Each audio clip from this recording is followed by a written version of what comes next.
मला असं वाटतं की अलीकडच्या काळामध्ये राहुल गांधी यांनी सलीम जावेद यांच्याशी संपर्क साधून त्यांच्याकडनं एक स्क्रिप्ट लिहून घेतलेली आहे.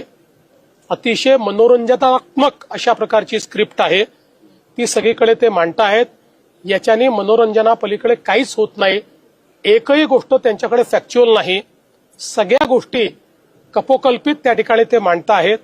आणि सगळ्यात महत्वाचं, ते एकीकडे म्हणतात की वोटर लिस्ट मध्ये प्रॉब्लेम आहे.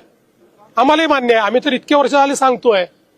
आमची मागणी होती की कॉम्प्रिहेन्सिव्ह रिव्हिजन करा. आता इलेक्शन कमिशन म्हणते आम्ही कॉम्प्रिहेन्सिव्ह रिव्हिजन करायला तयार आहोत. आणि बिहारमध्ये त्यांनी सुरू केलं तर राहुल गांधी म्हणतात कॉम्प्रिहेन्सिव्ह रिव्हिजन करू नका. मग त्यांना नेमकं हवं काय आहे?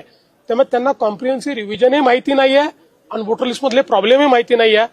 त्यांना केवळ आपल्या हारण्याकरता काही ना काही कारण शोधून काढायचं आहे. ते कारण त्यांनी शोधून काढलेलं आहे.